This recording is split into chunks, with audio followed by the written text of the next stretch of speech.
thing here. Oh no, Yeah, it'll just come in. It's only It's flipped. just half. Yeah, come in. Okay, that's good. Snow's amazing. It's the best we've had yet. Best, yeah, best in 5 years anyway. Yeah. And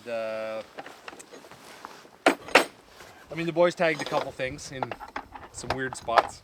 He bent an A-arm. I got a bent A-arm. Josh has a bent A-arm. But on opposite sides. So Josh is heading home, and Keely's gonna Steal his A-arm. steal his A-arm. And Nice guy.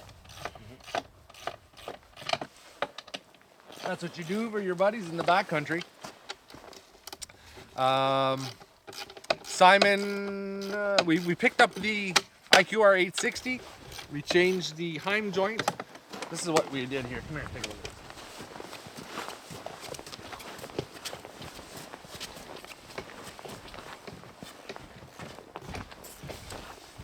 You can see these Heim joints here. There's one right there. So we replaced that. We were talking about the other day. That's all fixed. I bought 8 extras. I have 8 spares. The other one's bent a little bit, but it'll get through the week. In the softer snow, as long as you don't tag anything, it should be okay. But the recoil, those stupid Skidoo recoils, driving me crazy. I don't know how many I've gone through. We could go back through the footage, I'm sure, and probably how many have we gone through? 6? I've gone through 3 or 4. Yeah. You've gone through at least 4 or 5. Yeah. Just driving me crazy. And then it ate a little one of the retainer clips and it went inside the stator, so it's in there. So I don't know if it's hosed. Hosed for you Americans means euchred. For you Americans means toast. For you Americans means bagged. For you Americans it might mean trashed, foobarred, wasted, Keeled. keeled. You know. So anyway, it means it's broken. But anyway, we could probably get it fixed, but I don't think we're gonna need to. We have the Rev. It runs like an animal. It just towed this beast out, and it's running really good. So that 827 just kicked butt. This thing was running hard. Simon was having a pretty good time on it today. Hey, Simon? Yeah, I know. He's sad to see it go because it's just so agile on this powder, man. It's very close to the RMK, the axle side. It's really super close. It really is. And what else? I put these, check these skis out here. This is running really well. I'm really loving this sled right now. This is its environment, right? Like, these sleds really love this powder like this. Yeah. It's awesome. They're having a great time. So Well, I as put long as there's traction, they just keep going. Like, Well- like I get stuck or I fall, like not stuck, but if I stop and it's really deep, they can climb it anyway. Why do you fall off so much? There's a crust, and I carve a lot harder than anybody else around here. It's usually when you're not doing anything, you just sort of drive around and then you fall off. They're a little tippy if you get beyond the point and you're not really prepared for it. But I've got the 36-inch Stance A Ars FX, or the Zebro's arms. I've got the curved skis I've been running, and I really like them. And I didn't put these. What do they call these things? What do they call? I forget what he called these. He says, Lou, you got to put those on, and he sent them. As well. Yeah, I didn't think you had those on the other day. No, I didn't. I just put them on. He I said, you're just gonna seen love them side hilling and playing in the powder. And I'm telling you, man, they are wicked. They really work well. I'm loving those skis. And those thrusters. That's what they're called, thrusters. They work really well. I'm digging it. Everything's working well. Except for A-arms. I'll give you a hand. Did he not take it off for you? Oh, he's slacking. Down. A little bendy. We do have another set, actually 2 sets of Ars FX Zebro's arms coming in. They're probably at my house today. A little torqued.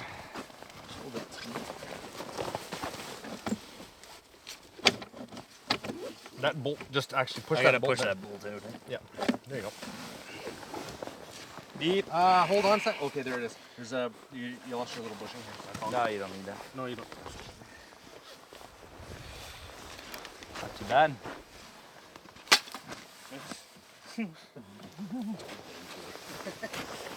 But, like, I mean, did you hit her? No, that was just a stump, and it was just a wooden stump, and it was already bent. Oh yes. I had bent that on a rock last week, and then I hit a wood stump. I went right through the middle of an old wood stump. I split it in half, but it kind of hit sideways impact, Yeah, so yeah, it pushes that in, right? Doesn't like that. That's when you do it most of the time when you're side hilling or whatever. I was still tagging rocks today. Oh yeah, I hit lots of stuff. Yeah, climbing all those things. I mean, you can't help it. But when you get in the flats, I man. definitely felt my carbides grab some stuff today. I wish I had those other. Yeah. Oh yeah. Yep. They're working well too. I put those. I put the Power Mods backcountry runners on. They're not grabbing any rocks. They're working pretty darn good. You can't really turn on the asphalt very well, but they still turn, and they're working pretty groovy.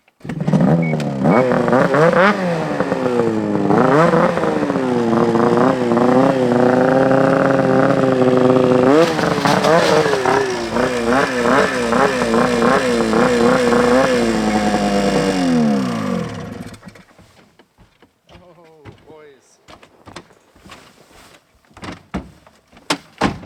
Watch your back there, old man. Oh, my back. Yeah, she's a little tender right now.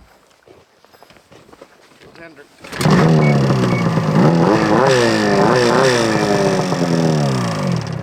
The back's tender. The elbows are tender. I'm feeling my age. I'm like 25 and God, I feel like I'm 45. Brutal.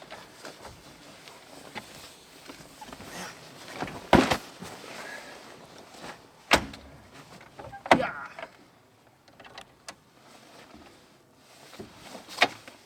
I love the deck, boys. It makes life easy. So we got the deck. This is the way we roll now.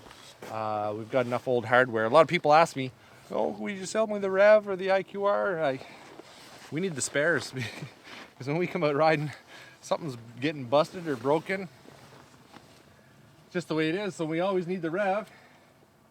It's just fantastic out here, even in this stuff. The 860's down. That's the way it all goes. This deck is handy because it's just fast on and off, and then we've got the trailer. We carry the extra sleds in it. So even when Keely and I go riding, we bring 3 extras in there. And the way it works out is those RMKs, they don't like to pull any kind of loads. That's why we bring that. It's like the recovery model machine. The Power Mods wrecking machine.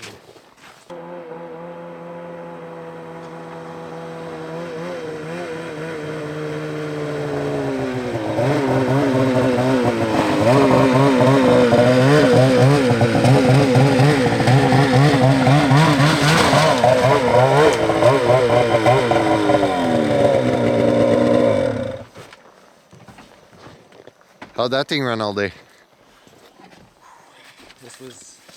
I'm finally getting onto it. It takes, I'm a creature of habit, and as you guys know, everything I do is very habitual, admittedly, which is not necessarily a good thing. So when I get into a lot of bad habits, which I do, it's hard for me to break them. So I'm just getting onto this. Like, the Rev rides a certain way, the IQR rides a certain way, the IQR 860 rides a certain way. Even the Elands ride a certain way. It all requires different input from different parts of your body and kind of what's in your head. But now, yeah, this is sort of coming together. And this is the kind of snow that it works better in. There's no doubt about it. When you add certain things into your riding conditions like crust, low snow, the type of riding we do, the terrain that we're in, the rocks, the stumps, a couple of good whacks in your elbows, and some dented and some bent A-arms and all that. It just sort of starts to play with your mind, and you're just more cautious riding, so you're holding back. And today's the kind of day you can get out and you can really tear it up, and it's very forgiving snow, which is really good. We don't usually get this kind of thing here, so it's extremely agile. I'll go over later on how it kind of rides. When they started marketing this machine, they would tell you that, if you stand on the front, you step up forward on it, it'll keep the front down. You stand back on, it'll put the front up. And it's very true. That's one of the habits you kind of got to get used to breaking, because with the rev, you stand more forward and you just plant your feet and it'll, you know, carve for you the way you want it. This one here it's not like that. If you stand in the front will want to stay down the whole time. So you kind of want it riding, you know, when you're playing with this, kind of riding back here, maybe, you know, somewhere in this area. And that's its little sweet spot, because you're really not using the skis to turn it. If you get off a skidoo onto this, like an XP or an XM or something like that, and you try to ride this thing, it's really difficult, because they're just, the inputs are completely different. This one steers like this, you know, the skidoo are kind of like that. It's a different thing. So, which kind of helps with your the maneuvering of the sled, the way that you can sort of flip it over and move it around. If you get into something like really, really deep snow and you want to have fun, you can either keep it on top of the snow, or you can punch it up and you can just do one of these all day long. You know, those guys who are riding the mountains, I've never, you know, we ride the mountains out east. It's a different kind of snow than it is here. This is, a lot of times, the powder, like we're going to be dealing with about 4.5, 5 feet tomorrow. So, and even in here in spots, if you want to go right over top of it, you can. You just stand more forward on the sled and it just sort of gets up on top and it'll just float there. If you want to do one of these, because that's kind of where the fun is at, right? I don't know. A lot of guys say, oh, he likes to catwalk and he likes to carve. Well, that's what we like to do here. If you're in the mountains, you like to climb mountains and you want to do this all the way up. Well, here we just like to do this because it's the fun thing. And it's got the power to do it. It's got the boondocker, but Keeley does it too. He does it with his machine. It has just a little bit more power, a lot more, I think. And it's just really nice to drive. So I'm finally getting onto it. Broke a lot of parts, a lot of A-arms and all that. Gone through a couple belts, put those SLP kits on, and everything's running really good right now.